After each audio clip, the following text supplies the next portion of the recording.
আজকে অফিসে দেরি হয়ে গেছে। রাস্তা এখনো ঠিকমতো মানুষই বের হয়নি, আর তুমি যেতেছো অফিসে, এরপর তোমার দেরি হয়ে যাবে। আরে তারপরেও তো অফিসের কাজ শেষ হতে চায় না। এই দুনিয়াতে কোনোদিন কোনো কিছু শেষ হবে না, শুধু শেষ হবে মানুষের জীবন আর তার সময়। কি হয়েছে পাগলি, তুমি এমন কথা কইতেছো কেন? এভাবে বলবো না তো কি করব? সেই 7 সকালে বের হয়ে যাও আর আসো মাঝরাতে। তোমার যে ঘরে একটা মেয়ে আছে সেটা মনে হয়? মনে হয় বলেই তো এত কষ্ট করতেছি। আচ্ছা তোমরা ছাড়া আমার আর কে আছে বলো?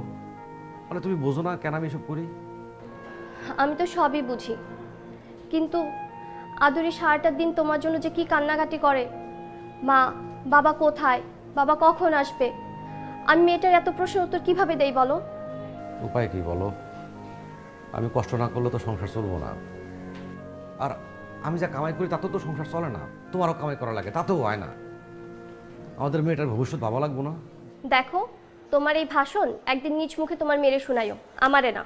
আরে বাইরে কষ্ট করি আমি, ঠিক আছে, কিন্তু সবচেয়ে বড় কষ্টটা তো ঘরে তুমি করো। আমার এই পাগলি মেয়েটারে কন্ট্রোল করো।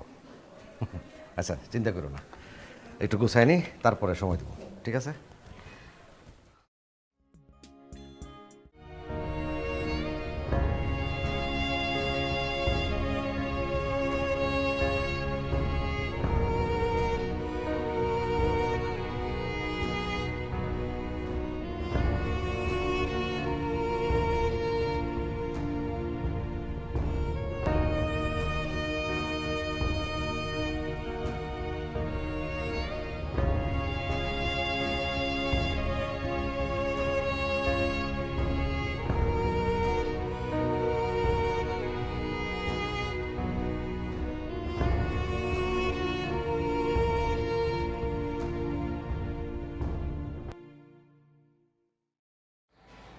এভাবে আর কতদিন?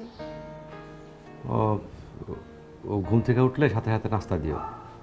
খাওয়ার কথা বললে কি সে খাবে? বাবা কোথায়, বাবা কখন আসবে, বাবা আমাকে নিয়ে কখন ঘুরতে যাবে, তার কত কথা।